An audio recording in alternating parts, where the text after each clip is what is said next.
નમસ્કાર, હું doctor Jatin Vadodariya, senior joint replacement surgeon, Ahmedabad.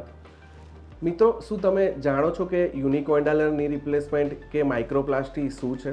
જે પણ ઘૂંટણના દર્દી છે કે જેમને ની રિપ્લેસમેન્ટની સલાહ મળેલ છે, તેમાંથી 70% દર્દીમાં ફક્ત ઘૂંટણની અંદરનો જ સાંધો બગડેલો હોય છે, જેને મીડિયલ કમ્પાર્ટમેન્ટ ઓસ્ટિયોઆર્થરાઇટિસ ની કહેવાય છે.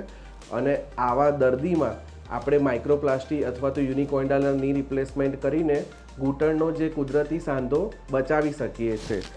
એ ઓપરેશનમાં હું તમને સમજાવું કે ફક્ત જે દર્દીમાં અંદરનો સાંધો બગડેલો હશે તેવા દર્દીમાં ખાલી ઉપરનું જે ફીમરનું આવરણ, નીચે જે ટીબિયાનું આવરણ અને વચ્ચે પ્લાસ્ટિકની ગાદી જે ફક્ત મીડિયલ સાઈડ એટલે અંદરની બાજુ જ ઘસાયેલી હોય છે ને એ જ આપણે ચેન્જ કરીએ છીએ. તો એને ની પ્રિઝર્વેશન સર્જરી કહી શકાય. અને એના ફાયદા તરીકે દર્દીને ઝડપથી રિકવરી આવે છે, બ્લડ લોસ ઓછો થાય છે, ઓછા ટાંકામાં ઓપરેશન થાય છે અને નોર્મલ જે કુદરતી ઘૂંટણ આપણે બચાવી શકીએ છીએ. તો જરૂરથી જ્યારે પણ તમને ની રિપ્લેસમેન્ટની સલાહ મળે છે ત્યારે તમારા ડૉક્ટરને માઇક્રોપ્લાસ્ટીના ઓપ્શન વિશે જરૂરથી પૂછો.